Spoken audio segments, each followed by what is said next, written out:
Hello guys, स्वागत है आप सबका। तो आज हम बात करेंगे वारी रिन्यूएबल्स टेक्नोलॉजीज़ की, और इसके जो है फंडामेंटल के बारे में हम चर्चा करेंगे। कल ही हमने जो है बात की थी कि आज इसके फंडामेंटल के ऊपर एनालिसिस करेंगे।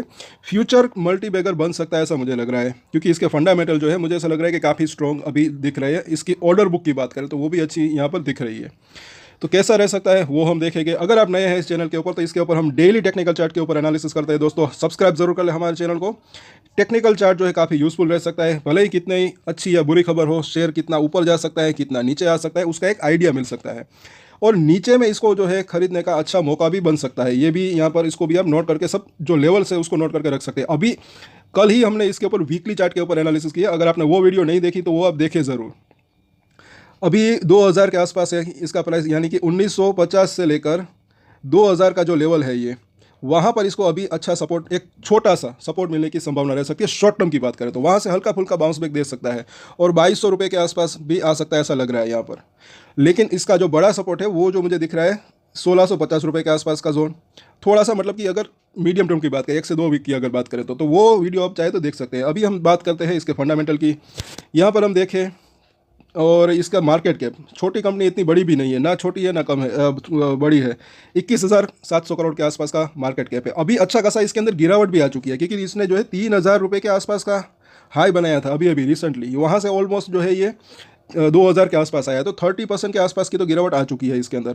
अब सपोर्ट जो है वो काफ़ी नज़दीक दिख रहा है। एक तो ये 2000 के आसपास का सपोर्ट, उसके बाद जो है 1650 रुपये के आसपास का सपोर्ट। तो हो ये सकता है कि पहले हल्का सा यहाँ से एक बाउंस बैक देने की कोशिश करें, थोड़ा सा यहाँ पर कंसोलिडेशन हो। अगर उसके बाद वहाँ पर नहीं संभलता, 2250 को क्रॉस नहीं करता, तो वापस से थोड़ा सा नीचे की संभावना रह सकती है। 1650 तक आने की संभावना रह सकती है फिलहाल। लेकिन उससे पहले 2000 के आसपास भी ये सपोर्ट ले सकता है। मंगलवार को वो हमने पूरी जो है एनालिसिस किया, आप वो देख सकते हैं। अब यहाँ पर इसको देखें, रिटर्न ऑन कैपिटल एम्प्लॉय अच्छा खासा दिख रहा है, 100% के आसपास। रिटर्न ऑन इक्विटी 93%, ये भी अच्छा दिख रहा है। बुक वैल्यू जो है, हालांकि वैल्यूएशन जो है वो अभी स्ट्रेच आउट थोड़ी सी महंगी दिखेगी आपको। पी रेशियो के मुकाबले देखें, प्राइस टू बुक के वैल्यू के आसपास देखें तो, क्योंकि इसका मुझे ऐसा लग रहा है कि अर्निंग जो है वो आगे चलकर बढ़ सकती है। तो कहीं ना कहीं बड़े प्लेयर्स जो है उसको पता होगा, इसी वजह से जो है अभी इसका जो है वैल्यूएशन महंगी दिख रही है। लेकिन अच्छी चीज़ है कि ऊपर से अच्छा खासा इसके अंदर ये गिरावट भी आई है। इसका हाई और लो ज़रा देखिए, 3000 तक का हाई बनाया था, और 157 रुपीज़ इसका 52 वीक लो यहाँ पर शो हो रहा है। तो आप देख सकते हैं कि कितना गुना रिटर्न दिया है इसने, और फेस वैल्यू इसकी 2 रुपये है। अब हम आगे देखते हैं इसके क्वार्टरली रिजल्ट पहले, उसके बाद ईयरली रिजल्ट भी देखेंगे। क्वार्टर ऑन क्वार्टर देखें तो पिछले यहाँ पर 2021 से लेकर सितंबर 2023 की अगर बात करें तो इतनी ज़्यादा ग्रोथ नहीं थी। हालांकि थोड़ी बहुत यहाँ से लेकर यहाँ तक इसके अंदर ग्रोथ आई थी, लेकिन ज़्यादा ग्रोथ जो है ये 2 महीने के अंदर आई है, दिसंबर और ये मार्च महीने। अभी जो क्वार्टर गया इसके अंदर अच्छी खासी ग्रोथ आई, रेवेन्यू के अंदर भी अच्छी खासी ग्रोथ है। तो अभी अभी इसके अंदर जो है ये ग्रोथ आना स्टार्ट हुआ है, और ये आगे भी रह सकती है। लेकिन अगर इसके ईपीएस की बात करें तो अभी जो है पिछले क्वार्टर के अंदर 6 रुपये के आसपास का ईपीएस आया था, इस क्वार्टर के अंदर 5 रुपये का। तो ये 2 महीने का अगर हम कैलकुलेशन करें तो 11 रुपये के आसपास का ईपीएस आया है। पूरे साल भर की अगर बात करें तो अगर ऐसे ही हालात रहे तो 22 रुपये के आसपास का ईपीएस आ सकता है। लेकिन अगर ग्रोथ आती है तो कहाँ तक जा सकता है वो हम देखेंगे, फिर इसके पीयर कंपेरिजन भी देखेंगे। यहाँ पर आप देखें अब इसका ईयरली चार्ट, तो यहाँ पर भी देख सकते हैं कि इसके अंदर जो है यहाँ तक जो है 2021 तक तो जैसे कि हमने देखा ज़्यादा ग्रोथ नहीं थी, उसके बाद एक अच्छी खासी ग्रोथ आई है, और खास करके अभी ये जो 2 क्वार्टर 6 महीने हैं उसके अंदर अच्छी खासी ग्रोथ आई है। इस अगर बात करें 3 साल की पिछले, तो 1 रुपये के आसपास का ईपीएस 2022 में था, उसके बाद 2023 में 5 रुपये का ईपीएस आया, 2024 में, अभी इस साल में अगर देखें पिछले साल यानी कि इसी साल जब ये अभी साल पूरा हुआ है मार्च क्वार्टर का, तो 14 रुपये के आसपास का ईपीएस आया है। अब आने वाले साल में इसका ईपीएस कितना रह सकता है, तो जैसे ही इसकी ग्रोथ यहाँ पर दिख रही है उस हिसाब से ऐसा लग रहा है कि कम से कम जो है 30 रुपये के आसपास का ईपीएस आ सकता है। उसके बाद के साल की अगर बात करें तो कितना आ सकता है, तो एक अनुमान की बात करें तो जो है तकरीबन 40 क्या अगर ईपीएस आता है, या फिर उसके बाद जो है हाईएस्ट अगर हम अनुमान करें तो एक्सपेक्टेशन जो है वो 50 के आसपास का ईपीएस आने की संभावना रह सकती है। दूसरे साल की बात करें, इस साल जो है अभी ये जो साल चल रहा है वो 30 रुपये के आसपास का इसका ईपीएस आ सकता है। तो कितना पी बाजार इसको देता है वो देखना बनता है। और यहाँ पर अगर आप देखें जैसे कि नीचे में, और इसकी जो कंपाउंड सेल्स है उनके अंदर ग्रोथ कितनी रही, तो पिछले 10 साल का तो आंकड़ा नहीं है, लेकिन यहाँ पर आप देखें 5 साल में तो 162% के आसपास की ग्रोथ, 3 साल में अच्छी खासी ग्रोथ देखने को मिल रही है 300% के आसपास की, और ये इस साल की बात करें तो 150% की। प्रॉफिट के अंदर भी आप देख सकते हैं कि कितना इसके ग्रोथ रही, और शेयर का प्राइस भी आप देख सकते हैं कि कितना इसने रिटर्न दिया है। यहाँ पर ये जो तीसरा कॉलम है, तो यहाँ पर पिछले 10 साल में ईयर ऑन ईयर की अगर बात करें तो CAGR की बात करें तो 96% के आसपास का रिटर्न, 5 साल में 250%, 3 साल में 400% के आसपास, और यह इस साल की अगर बात करें तो 950% के आसपास का रिटर्न अभी यहाँ पर ये शो हो रहा है। तो अच्छा खासा मल्टीबैगर रिटर्न दिया है इसने अब तक, और आगे भी ऐसे रिटर्न देने की संभावना इसकी हो सकती है। तो इसके ऊपर आप नज़र बना के रख सकते हैं। और ये इसका रिटर्न ऑन इक्विटी की आखिरी कॉलम भी इसको देख सकते हैं आप।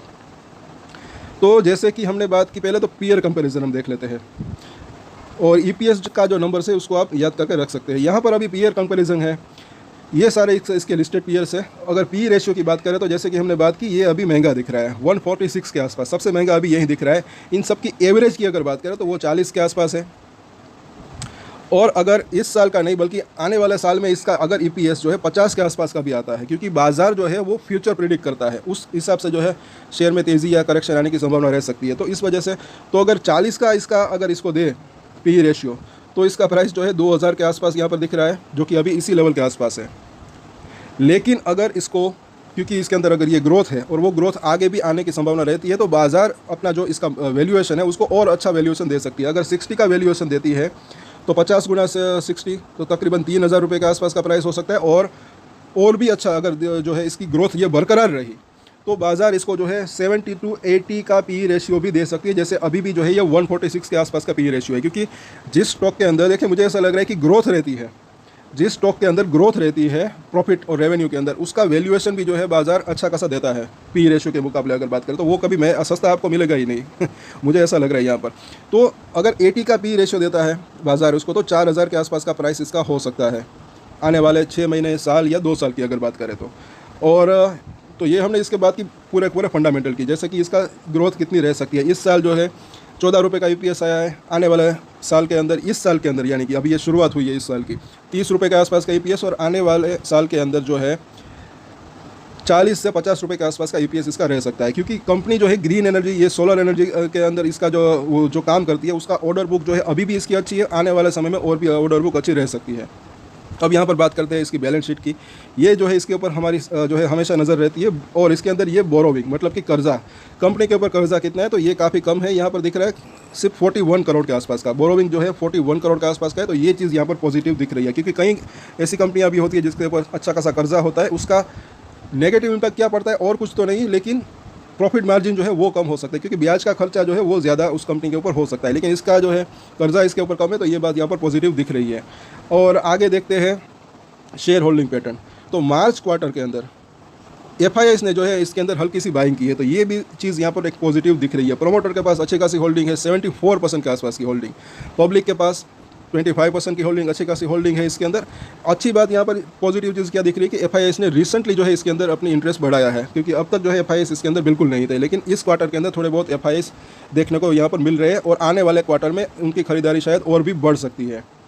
और आगे देखते हैं, अब इसके जो है चार्ट के ऊपर चर्चा करते हैं। तो यहाँ पर अभी शॉर्ट टर्म की जैसे कि हमने बात की, कल ही हमने बात की, वो वीडियो भी देख सकते हैं। यहाँ पर भी अगर हम चर्चा करें लेवल्स की बात करें, तो नीचे में अभी मंगलवार बुधवार को जो है 1950 से 2000 के आसपास ये सपोर्ट ले सकता है। अगर वहाँ से बाउंस बैक आता है तो 2100 से 2200 रुपये के आसपास जाने की संभावना रह सकती है। अगर ये 2250 को क्रॉस करता है तो इसके अंदर वापस से तेज़ी आने की संभावना रह सकती है। उसके बाद जो यहाँ पर इसने एक सपोर्ट लिया था 2500 रुपये का, वहाँ तक जा सकता है। अदरवाइज़ ये वापस से उसके बाद जो है एक यहाँ पर एक तरीके से थोड़ा सा कंसोलिडेट होकर वापस से नीचे आ सकता है, और नीचे में जो है 1650 रुपये के आसपास इसको सपोर्ट मिल सकता है।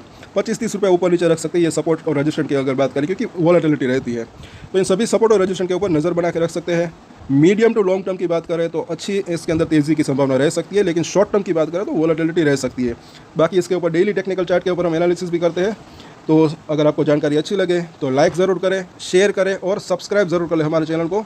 कल या परसों वापस से इसके ऊपर हम चर्चा करेंगे। कल मार्केट की छुट्टी है, और बाकी कुछ और न्यूज़ आएगी तो उसके ऊपर भी हम चर्चा करेंगे। तब तक के लिए आज के वीडियो में इतना ही। अगर अच्छा लगा तो लाइक शेयर सब्सक्राइब करें, और एक स्टैंडर्ड डिस्क्लेमर जो कि मैं हमेशा देता हूँ, आप कोई भी ट्रेड ले उससे पहले अपनी रिसर्च करें, अपने फाइनेंशियल एडवाइजर की सलाह ले, उसके बाद ही कोई डिसीजन ले। और डिसीजन ले तो उसकी जिम्मेदारी मैच्योरिटी के साथ खुद ही ले। ये वीडियो मैंने एजुकेशन पर्पस के लिए बनाया, मेरी तरफ से कोई भी बाय या सेल की रिकमेंडेशन नहीं है। Thank you.